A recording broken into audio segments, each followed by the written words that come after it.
प्रज्ञान YouTube channel में जुड़े हुए सभी सत्संगी जनों एवं प्रबुद्ध श्रोताओं का स्वागत है। सभी का अभिनंदन है और सभी को मेरा प्रेम पूर्वक जय शिव जय शिव। पिछले आख्यानों में जो है जो चेतन और अचेतन की चर्चा हुई, इसके उपरांत जो अचेतन से में आसक्ति जो है उसके लिए जो है ध्यान की महिमा को महर्षि कपिल ने बताया और अंत में वैराग्य और अभ्यास इन दोनों पर बल दिया। और ये वैराग्य क्यों नहीं होता, उसका कारण है अविवेक कि बुद्धि जो है वो तमाम विपर्य मतलब उल्टा ज्ञान, अचेतन में आस्था। तो किस किस प्रकार से अचेतन में आस्था है, आज महर्षि कपिल के सांख्य शास्त्र के अनुसार उस पर हम चर्चा करेंगे। तो आज का आख्यान आरंभ करते हैं। ओम असतो मा सद्गमय तमसो मा ज्योतिर्गमय मृत्योर्मामृतं गमय। हे परम गुरु परमात्मा, हमें असत्य से सत्य की ओर ले चलो, अंधकार से प्रकाश की ओर ले चलो तथा मृत्यु से अमरता की ओर ले चलो।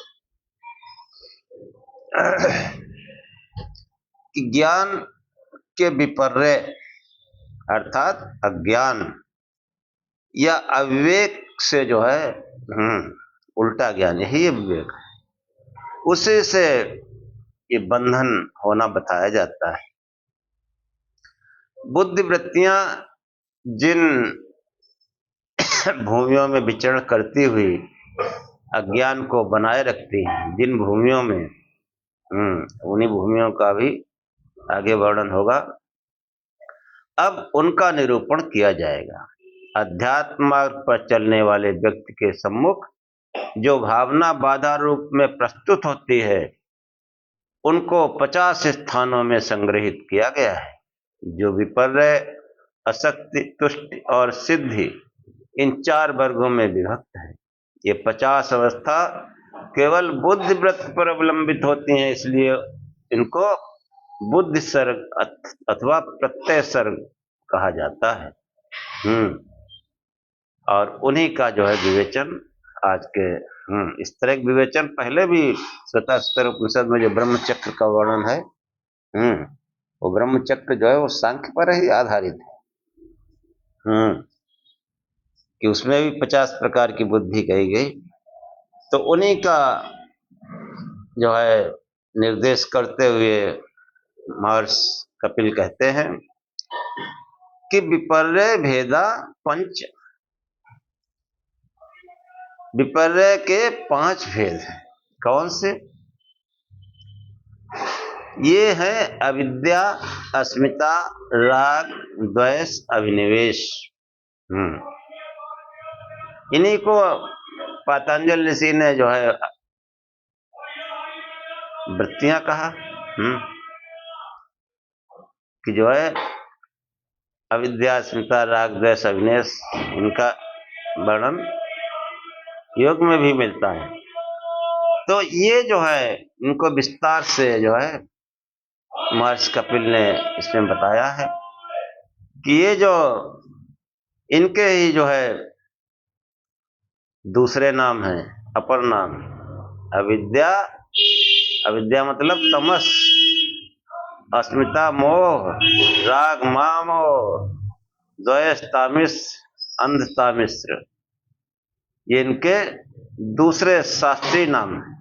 हाँ, और अनित्य अशुच दुख तथा अनात्म तत्वों में नित्य सुच सुख तथा आत्म रूप की भावना होना अविद्या है। इसी को तम कहते हैं। हाँ, महर्षि पतंजलि ने तो सूत्र के द्वारा बताया, अनित्य अशुच दुखानात्म नित्य सुच सुखात्म ख्याति अविद्या। अविद्या ही इसमें मुख्य है।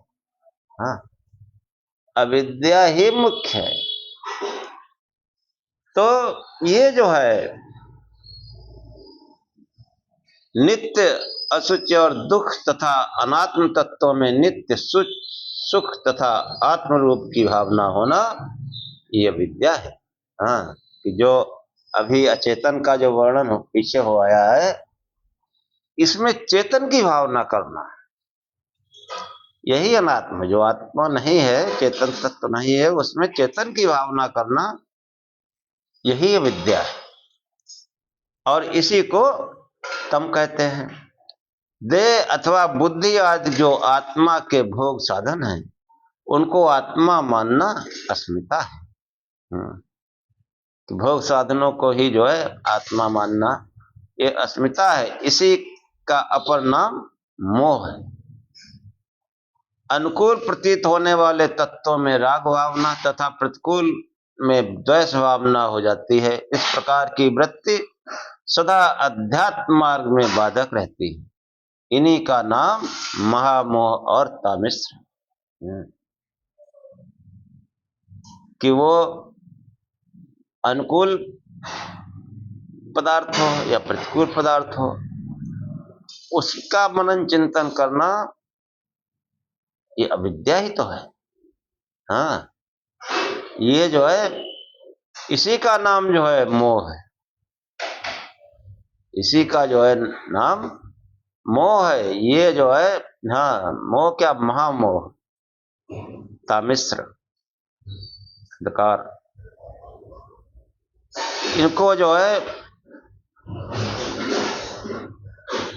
ये सब अध्यात्म मार्ग में बाधक होते हैं। कोई प्रिय वस्तु मिल जाए उसी में मगन है, अप्रिय है तो उसी के सोच में परेशान है। वो आत्मचिंतन, चेतन का चिंतन जो नहीं करता, ईश्वर के भजन, वो बाधक है। हाँ, और मैं कभी न मरूं, सदा जीवित रहूं, ये भावना जो है अभिनिवेश है। कि मैं कभी न मरूं। हाँ, हर आदमी सोचता है मरने के बारे में, नहीं सोचता। ये जो है अस्मिता है, ये अभिनिवेश है। और ये बड़े बड़े विद्वानों में देखा जाता है। कोई मरना नहीं चाहता, मरने चाहता भी तो सोचता है अगली बार फिर कहीं पैदा होना। जन्म मृत्यु से जो है उसमें मोह, कि जो है उसमें मोह, संसार के आवागमन में अनुरक्त होना, जन्म लेने की इच्छा बराबर बनाए रखना, इस शरीर को हमेशा बनाए रखना, ये अभिनिवेश है। कि मैं कभी न मरूं, सदा जीवित रहूं, ये भावना अभिनिवेश कहलाती है। इस भावना में ये ध्वनि रहती है कि आत्मा मर जाता है अथवा विनष्ट होने वाला तत्व है तथा शरीर जो नश्वर है, उसी अवस्था में बने रहने की प्रार्थना रहती है, कि शरीर बना रहे। क्यों, वो तो सोचता है आत्मा मर जाती है, शरीर है तो नश्वर है, जितने दिन तक बना रहे तो बराबर बना रखने का प्रयत्न करता है। प्रत्येक प्राणी को अपने सन्मुख मरता हुआ देखकर भी अपने संबंध में उसी रूप से अमरण धर्मा बने रहने का विचार घोर अंधकार की अवस्था है। इसी को अंधता मिश्र कहा गया।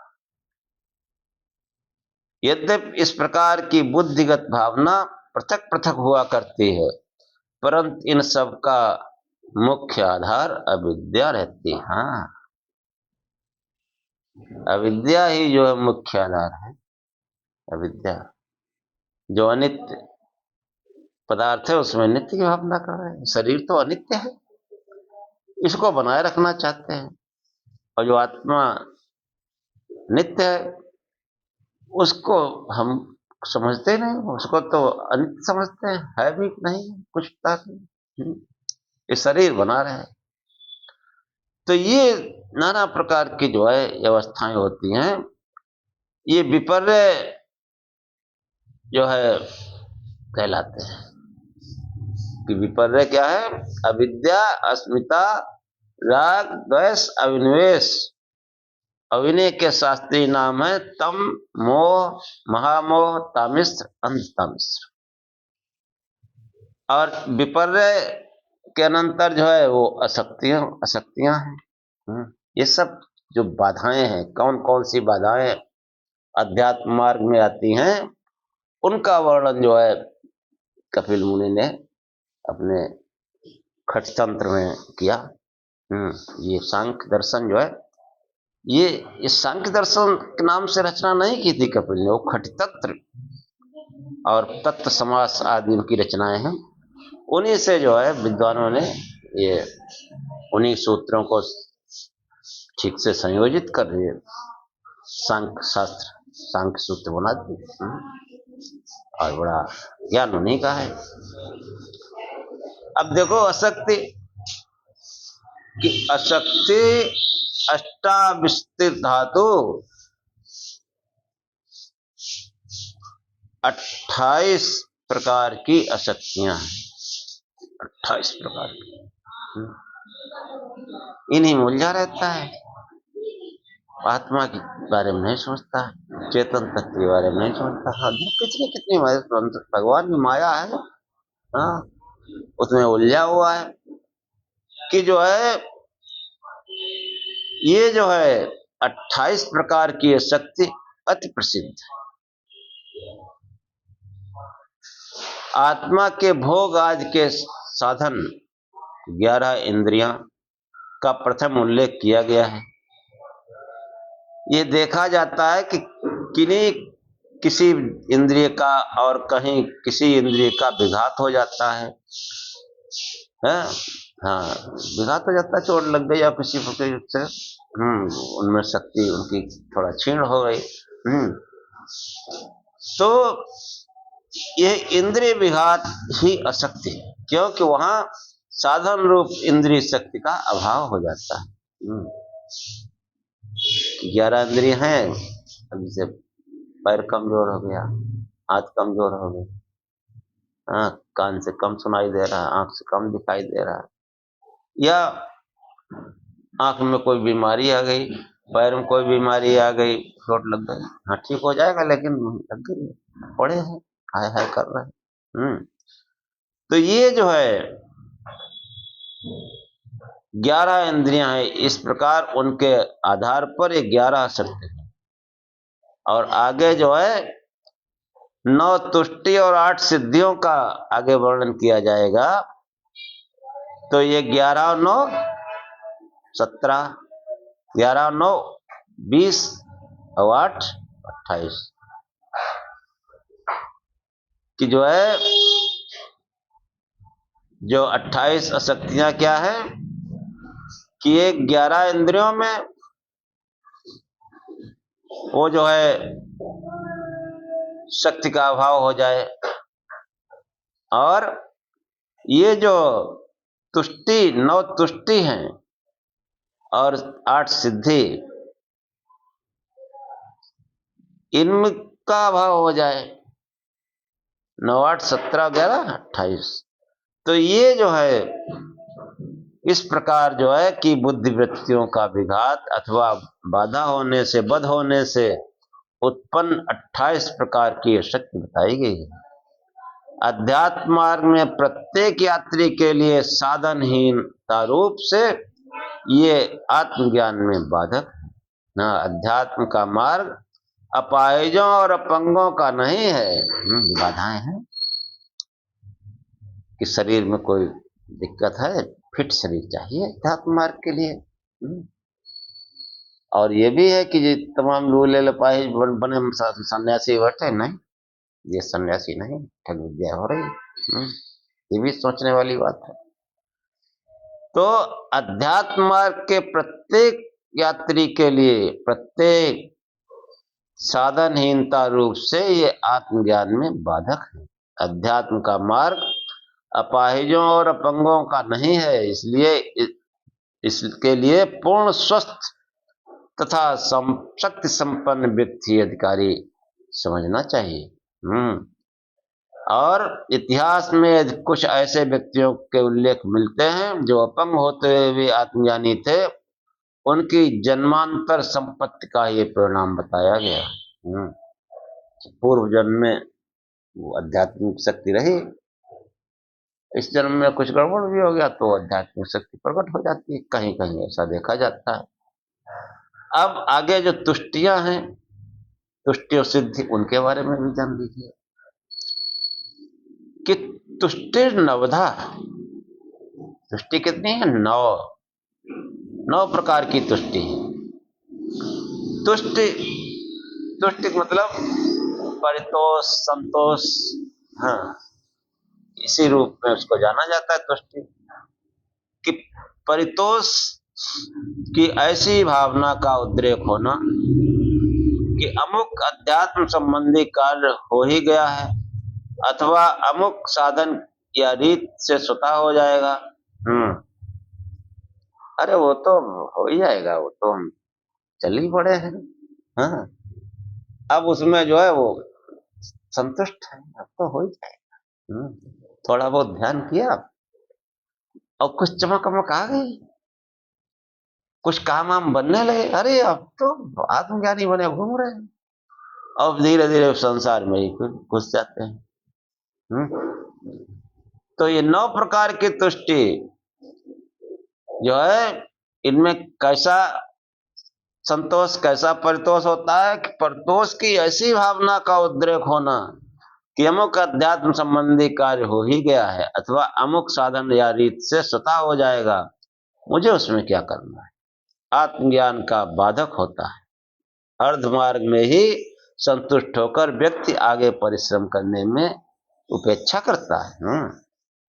कि वो सत्संग में बताया गया प्रकाश स्वरूप से ध्यान करो, अब भजन किया भाई, थोड़ा सा आया प्रकाश में, अब तो सब हो ही गया, अब क्या, अब तो कुंडली जाग गई, अब तो खुद ही पहुंचा देगी, खुद ही नहीं पहुंचा देगी। निरंतर हमको प्रयत्न करते रहना पड़ता है, निरंतर, कि थोड़ा सा चले और उससे संतोष हो जाना, परितोष हो जाना, ये बाधक है ईश्वरी ज्ञान के लिए। ईश्वरी ज्ञान में बाधक है, पूर्ण आत्मज्ञान की स्थिति नहीं पहुंच सकता। तुष्ट भी जो है, तुष्ट 9 प्रकार की होती है। आगे जो है सूत्र में इसका विस्तृत वर्णन आएगा, इतना सोच लो कि बाधक है। अब जो है सिद्धि, सिद्धि कह सिद्धि अष्टधा, सिद्धि 8 प्रकार की होती है। आत्म जिज्ञासु जो है आत्मज्ञान की प्राप्ति के लिए जब यत्नशील रहता है तथा योग और उपासना आदि का निरंतर अभ्यास करता है, तब कभी कभी वह एक विचित्र स्थिति का अनुभव करता है। अचानक वह कभी उपासना में उद्दीप्त प्रकाश देखता है, कभी अपने आप को महान आत्माओं के संपर्क में पाता है जो उसका मार्ग प्रदर्शन करती देखती हैं। ये जो पतंजलि योग दर्शन में जो विभूत पाद है ना, विभूत, नाना प्रकार की सिद्धियां और सब विभूतियां आ जाती हैं और इनमें कोई अटक गया, अब वो मंजिल तय नहीं कर पाएगा।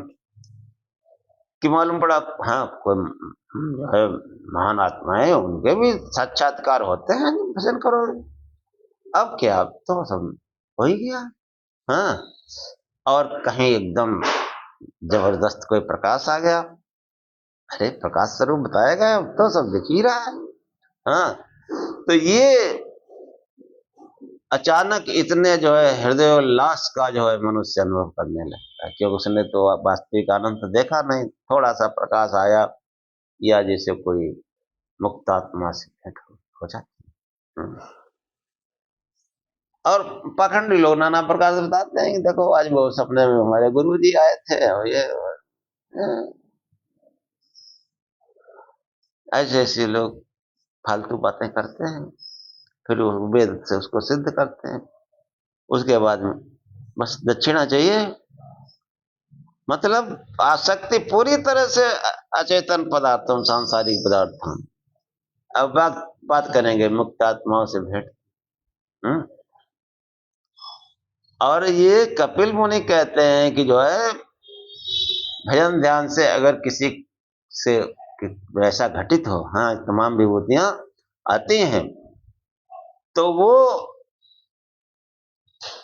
मतलब जो है कोई दिव्य प्रकाश आ गया, या कभी कभी इसे कुछ सिद्धि जैसी लगने लगती है, तो वो जो है उसका जो वेग साधक का जो है वो फिर उसके रोके नहीं रुकता वो।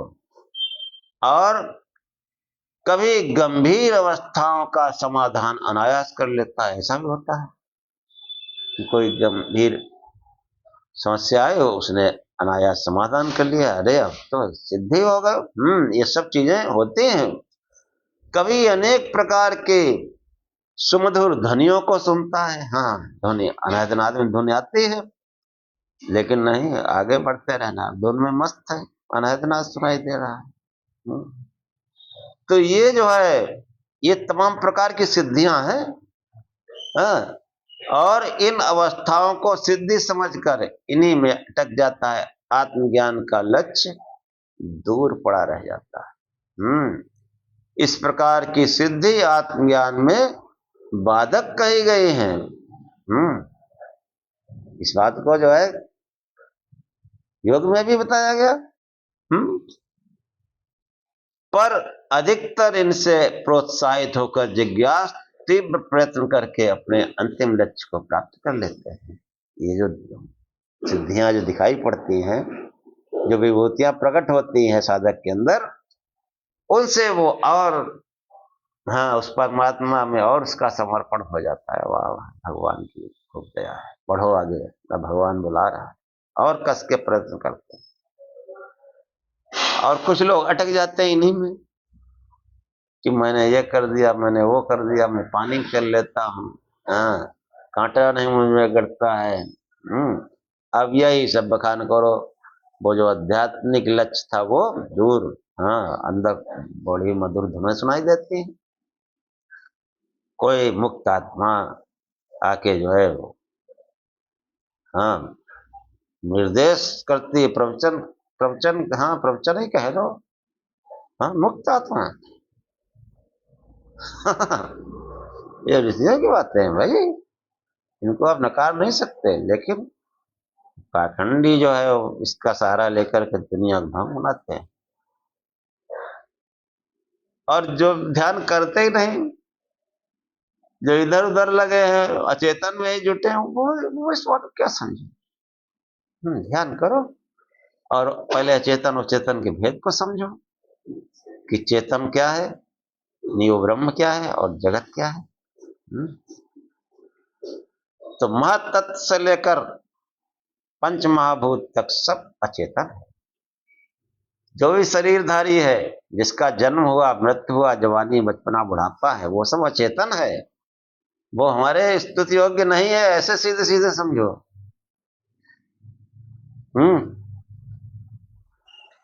और फिर उसी में अटके पड़े तो आगे हो ना जाना कुछ नहीं है। कथा वार्ता करते रहो, वहां पैसा कमाओ, और थोड़ा गुरुजी लोग कहेंगे, हाँ अच्छा लगेगा, कॉलर ऊंचा करो भाई। बाकी वो अध्यात्म लक्ष्य बहुत दूर है, कहीं आसपास में इसके। ये हमारे इसलिए शास्त्रों को नहीं पढ़ते लोग, पुराण पुराण पढ़े रहते हैं, वो किस्सा कहानी में मस्ती काटते हैं, सुनने वाले भी मस्त हो, कहने वाले भी। यहाँ तो बुद्धि जोर पड़ता है, समझने के लिए ही साधना करनी पड़ती, बिना साधक के इन वैदिक साहित्य को कोई समझ भी नहीं सकता। कोरट जो है, कोई पढ़ा लिखा, कितना भी पढ़ा लिखा हो, एमए पीएचडी कुछ कर रखा हो, अगर साधना नहीं उसने की तो इन शास्त्रों के मर्म को समझ ही नहीं सकता। और जितना उच्च साधक होगा उतना ही गंभीरता से इसके मर्म को समझेगा, इसके अर्थ को समझेगा। और थोड़ा सा भी साधक है, ठीक दिशा में जिसका भजन हो, ठीक ठीक, हाँ चेतन का भजन करता हो, वो समझना उसको शुरू हो जाए उसका, फिर उसके लिए तो बहुत अच्छा है। कि उसके समझने से वो दिन प्रतिदिन वो आध्यात्मिक प्रगति को प्राप्त करेगा, दिन प्रतिदिन। तो ये जो है कि इस प्रकार जो सिद्धियां जो है वो योग मार्ग में मतलब साधक भी हैं और बाधक भी है। जो विद्या, अस्मिता, राग, द्वेष, अभिनिवेश, क्लेश कहे गए योग में, हाँ? और 5 प्रकार की वृत्ति, क्लिष्ट और अक्लिष्ट, तो ये इनमें रम जाना तो समझो क्लेश, ये अब अध्यात्म मार्ग में कठिनाई पैदा करेंगे, क्लिष्टता पैदा करेंगे। अब इनको देख करके उत्साहित हो जाना, अरे भाई बहुत बढ़िया है अध्यात्म मार्ग में चलने पर, और आगे देखो भाई, अब और आगे बढ़िया बढ़िया होगा। हाँ, ऐसा समझ के और कठोरता से साधन में जो है जुट जाते हैं। तो ये जो है इस प्रकार सिद्धियां मोक्ष मार्ग में साधक भी हैं कि जिज्ञासु जो है और प्रबलता से, तीव्रता से उधर चलता है, तो ये साधक है। और उन्हीं में रम जाना, अरे अब तो हम प्रकाश देख लिया, अब तो हमारे फट से कोई बात आती तुरंत हल हो जाती है, अब क्या है और इससे आगे क्या होगा, तो ये बाधक ही है। तो विपर्य, अशक्ति, तुष्ट, सिद्धि, इनका साधारण रूप में निरूपण किया गया। साधारण रूप में इनके संबंध में विशेष जिज्ञासा होने पर सूत्रकार ने अब आगे जो है 4 सूत्रों में इनको जो है उनका स्पष्टीकरण किया। अर्थात मुख्य रूप से विपर्य 5 हैं, पर उनके अवान्तर भेद अनेक हो सकते हैं। सूत्रकार ने जो है इसका संकेत इस रूप में किया है। अब इनका जो है स्पष्टीकरण वो भी सुन लो। ऐसे क्योंकि साधारण बात तो समझ में नहीं आती, और ये ऊपर ऊपर बता देंगे तो कुछ भी नहीं समझ में आएगा, क्योंकि हम तो किस्से कहानी अध्यात्म को सुनते रहे हैं, और ये जो आख्यान है इसमें किस्सा कहानी तो है नहीं, विशुद्ध ज्ञान है कैसे अध्यात्म की तरफ बढ़ोगे, हाँ, चेतन अचेतन का भेद। तो इनका जो है जो स्पष्टीकरण है उनको आप सुने कि आगे सूत्रकार जो है कहते हैं कि अवान्तर भेदा पूर्ववत, अवान्तर भेद पहले के समान है, विपर्य के सामान्य अवान्तर भेद वे ही हैं जो पहले कह दिए गए हैं ना, कि वो जो है कौन से, कि वही अशक्ति, तुष्ट, सिद्धि, तामिश्र, तामिश्र, सामान्य वही है। यदि उनके और विशेष भेद किया जाए तो 62 भेद कहे जा सकते हैं। 5 विपर्य में पहला है अविद्या, विद्या, राग, द्वेष, अभिनिवेश है। तो अविद्या उसका स्वरूप क्या है, अनात्मा में आत्मबुद्धि होना, यही अविद्या है। अनात्म वर्ग में प्रकृति रूप 8 तत्व हैं, एक अव्यक्त मूल प्रकृति तथा बुद्ध, अहंकार और पंच तन्मात्र, ये 7 जो है प्रकृति विकृत हैं। इन 8 अनात्म तत्वों में आत्मबुद्धि होना 8 प्रकार की अविद्या है। यही 8 जब अस्मिता के विषय होते हैं तब 8 प्रकार की ही अस्मिता कही जाती है। प्रकृति आदि में मैं हूं, यह आत्मबुद्धि होना अस्मिता है। शब्द, स्पर्श, रूप, रस, गंध, ये 5 विषय है।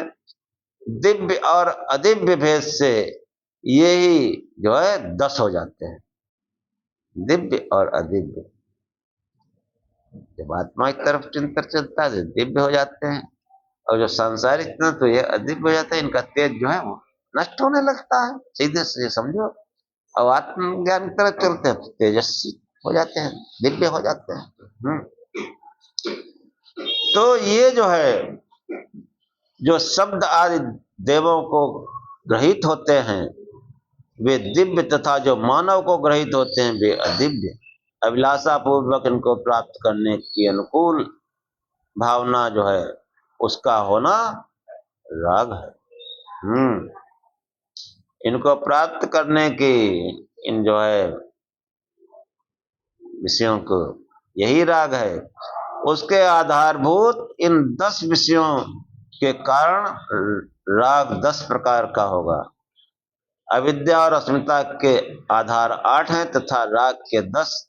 इन 18 के अनुकूल भावना का जब किसी अन्य की ओर से विरोध होता है तब उसके प्रति द्वेष भावना उत्पन्न हो जाती है। इस द्वेष भावना की भावना का आधार 18 होने से द्वेष भी 18 प्रकार का होता है, राग भी और द्वेष भी।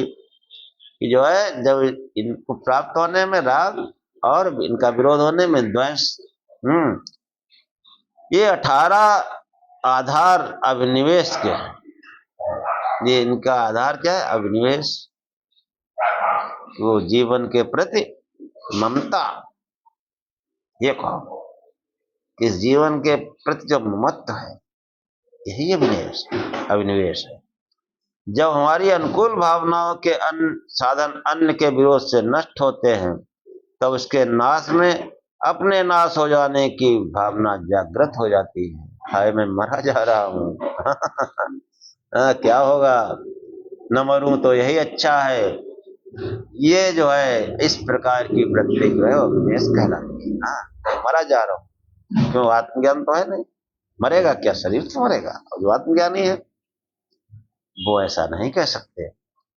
इसके 18 आधार होने से ये भी 18 प्रकार के हैं। इस प्रकार सामान्य रूप से 5 विपर्यों के और विशेष विभाग करके 62 भेद हो जाते हैं। फिर विकारों के अनंत रूप होने से उनमें आत्म भावना होने पर अविद्या आदि के अनंत भेद कहे जा सकते हैं। पर इस प्रकार का विवेचन अशास्त्रीय एवं अनावश्यक भी है। इन सब का समावेश 5 में हो जाता है, विद्या, अस्मिता, राग, द्वेष, अभिनिवेश। ये 5 ही जो है जिनका पहले वर्णन किया गया यही जो है। और इसी प्रकार असक्त के भेद को भी विवेचन समझना चाहिए। असक्त के भेद को इसी तरीके से समझिए। सूत्रकार इसी अर्थ में जो है अतिदेश द्वारा कथन करता है, एवमित्र अस्याः एवमित्र अस्याः। इसी प्रकार क्रम प्राप्त अगली अशक्त के भेदों को पहले के समान समझ लेना चाहिए। अशक्ति इतर अर्थात विपर्य से अगली अशक्त के भेदों का भी इसी प्रकार से विवेचन कर लेना चाहिए। जैसे विपर्य के आधारों की विशेषता से भेदों का विवेचन किया गया है, ऐसे ही अशक्ति में किया जा सकता है। 11 इंद्रियां विघात तथा 17 बुद्धि विघात के आधार पर 28 प्रकार की जो है अशक्ति का निरूपण जो है पिछले सूत्र में किया जा चुका है। अब आगे कहते हैं कि आध्यात्मिका भेदाद नवधा तुष्टि। आध्यात्मिक आदि भेद से तुष्टि 9 प्रकार की है। तुष्टि जो है 9 प्रकार की है। कि जैसे आध्यात्मिक भेद से कि बाह्य विषयक भेद में तुष्टि 9 प्रकार की बताई गई। आध्यात्मिक के 4 भेद हैं और बाह्य विषयक के 5, ये मिलाकर 9 हो जाते हैं। आध्यात्मिक 4 प्रकार की तुष्टि है, प्रकृति, उपादान, काल और भाग्य। ये सब कुछ प्रकृति का परिणाम है, वही सब करती रहती है। मैं तो अपरिणामी कूटस्थ चेतन हूं, मुझे क्या करना, इस प्रकार संतुष्ट होकर बैठ जाना प्रकृति नाम की तुष्टि। ये जो है ये प्रकृति, उपादान, काल, भाग्य, भाग्य बोले तो बेटा वो तो प्रकृति अपने आप सब करेगी, हमारा क्या करना। ये जो है ये जो है प्रकृति नाम की तुष्टि है। इसका दूसरा नाम अम्ब कहा जाता है। दंड कमंडलु अक्षमाला कृष्ण मार्ग चम आदि का धारण कर लेने अथवा जटाजूट होकर संन्यास का ग्रहण कर लेने से मोक्ष की प्राप्ति हो जाएगी। इस प्रकार से संतुष्ट हो जाना उपादान नाम की तुष्टि। इसका दूसरा नाम सलिल है। संन्यास लेकर थोड़ा बहुत जब तप करने से पर कष्ट से बचने के लिए ये भावना कर लेना कि जब समय आएगा आप ही सिद्धि हो जाएगी। प्रत्येक कार्य अपने समय पर ही होता है। व्यर्थ आत्मज्ञान के लिए कष्ट क्यों उठाना। काल नाम की तुष्टि कही जाती है। इसका दूसरा नाम ओघ है। कि अब दंड कमंडल पहन लिया, साधु हो गए, अब क्या तप करने की जरूरत है। अविद्या में पड़े हैं, दान दक्षिणा के लिए लड़ते झगड़ते हैं। तो ये जो है ये इस प्रकार की तुष्टि है जो है अध्यात्म मार्ग में बाधक है। प्रत्येक जो है अब देखो इसी प्रकार जब भाग्य में होगा आप भी धीरे धीरे आत्मज्ञान होता जाएगा। हाँ, जो भाग्य होगा तो हो जाएगा। हाँ, अब क्या तो सन्यासी हो ही गए। तो ये जो है उसके लिए जो है हाँ तब करते नहीं, भजन ध्यान करते ही नहीं। उसके लिए यम नियम का पालन, धारणा ध्यान अभ्यास ये अनावश्यक समझते। अनावश्यक, जबकि ये आवश्यक है। बिना भाग्य के कुछ नहीं होता। इस रूप में परितुष्ट होकर बैठ जाना भाग्य नाम की तुष्टि। इसका दूसरा नाम वृष्टि है, सृष्टि है, वृष्टि। ये चार तुष्टि आध्यात्मिक इसलिए कही जाती हैं कि ये भावना स्वयं अंतरात्मा में जागृत होती हैं। इन पर बाह्य उपनिवातों का कोई प्रभाव नहीं होता है।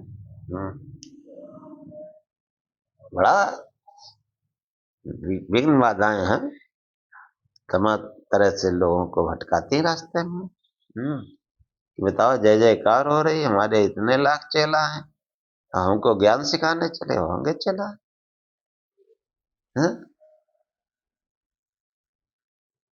भव्य दिव्य आश्रम बनवाने में लगे हो, करोड़ों अरबों की संपत्ति है, आत्मज्ञान नहीं हो, चेले होंगे। हाँ, चेला तो कभी बता दिए जका गुरु भी अंधरा चेला करा निरंत, अंधा अंधी ठेलिया दोनों को पड़ंत। क्या होगा।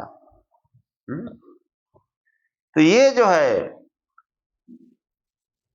अब देखिए कि जो 5 बाह्य विषय तुष्टि हैं वहां बाह्य उपनिपात ही भावनाओं के विषय रहते हैं। शब्द आदि 5 विषयों में अर्जन, रक्षण, क्षय, भोग और हिंसा, इन दोषों के कारण जो उनमें उपरम की भावना जागृत हो जाती है उतने में ही संतुष्ट होकर जिज्ञासु बैठ जाता है। कि शब्द आदि जो है 5 विषय हैं उनमें जो है शांत होकर बैठ जाता है कि बस ठीक है, आगे आत्मज्ञान के लिए यत्नशील नहीं रहता। विषयों के अर्जन के लिए वो फिर क्या करता है, खेती, पशुपालन, व्यवसाय, उद्योग धंधे आदि बहुत कष्ट कर कार्य करने पड़ते हैं। ये विचार कर जो विषयों से उपरत होने में ही अपने को कृतकृत्य मानता है, विचार कर जो विषयों के उपरत होने में ही अपने को कृतकृत्य मान लेता है, ये 5वीं कि बिल्कुल नाकारा निकम्मा है। आत्मज्ञान भी है ना, जो काम धंधा करना चाहिए उसमें कोई नहीं करता। तुम साधु हो गए, अब क्यों खेती बाड़ी करें, हाँ अब क्यों व्यवसाय करें, बिल्कुल निकम्मे होके बैठ गए। साधुओं का यही हाल है, समाज पर बोझ। तो ये जो है ये सब कष्ट कर कार्य है, खेती बाड़ी व्यवसाय जो भी है, साधु हो जाओ। क्यों कष्टकारी कार्य में पड़ो, तुम साधु हो गए, बच जाओ उससे। ये विचार कर जो विषयों से उपरत होने में ही अपने को आपको कृतकृत्य मान लेता है, ये पांचवी तुष्टि है। विषयों का अर्जन करके राजा, बंधु बांधव तथा चीर आदि से उनकी रक्षा करने में अत्यंत कष्ट है। इस भावना से विषयों में के परित्याग में संतुष्ट हो जाना छठी संतुष्टि है। रक्षा करने पर भी उपभोग के कारण फिर क्षीण हो जाते हैं। इकट्ठा किया आप भोग करोगे फिर क्षीण हो जाते हैं। इनके अर्जन रक्षण में कष्ट ही कष्ट है। इस भावना से विषयों में उपरत होना और उतने ही में संतुष्ट रह जाना सातवीं तुष्टि है। अर्जन, रक्षण तथा क्षय आदि का प्रतिकार होने पर भी विषयों के भोग में इंद्रियों की तृप्ति नहीं होती, तृष्णा बराबर बनी ही रहती है और विषयों में क्लेश ही क्लेश है। इस भावना से विषयों की उपरति मात्र से संतुष्ट हो जाना आठवीं तुष्टि है। अर्जन, रक्षण, क्षय का प्रतिकार और भोग आदि के रहने पर जब यह भावना होती है कि ये समस्त भोग अन्य प्राणियों को कष्ट पहुंचाए बिना नहीं हो सकते, इसलिए विषयों को भोगना दूसरे प्राणियों की हिंसा करना है।